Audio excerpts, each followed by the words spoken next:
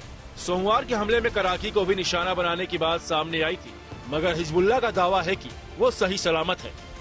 लेकिन इस दौरान इजराइल ने नसरल्ला के सारे कमांडरों को एक एक करके उड़ा दिया है। मंगलवार को रॉकेट मिसाइल यूनिट का कमांडर इब्राहिम कुवैसी मारा गया। उससे पहले ऑपरेशन हेड इब्राहिम अकील को ढेर कर दिया गया। इसके अलावा सरोज कमांडर फौद शुक्र मारा जा चुका है। इसी तरह रादवा फोर्स के विसम अल तवील और अबू हसम समीर भी मारे जा चुके हैं।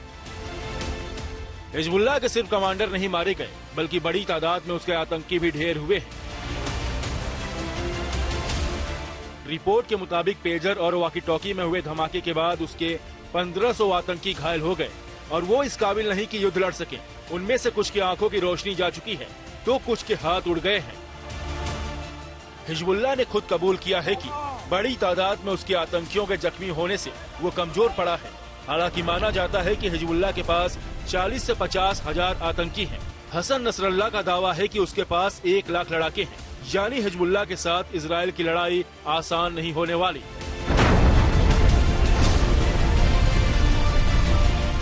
जानकार भी मानते हैं कि हमास के उलट हिजबुल्लाह इजराइल को कड़ी टक्कर दे सकता है। Bureau report, good news today.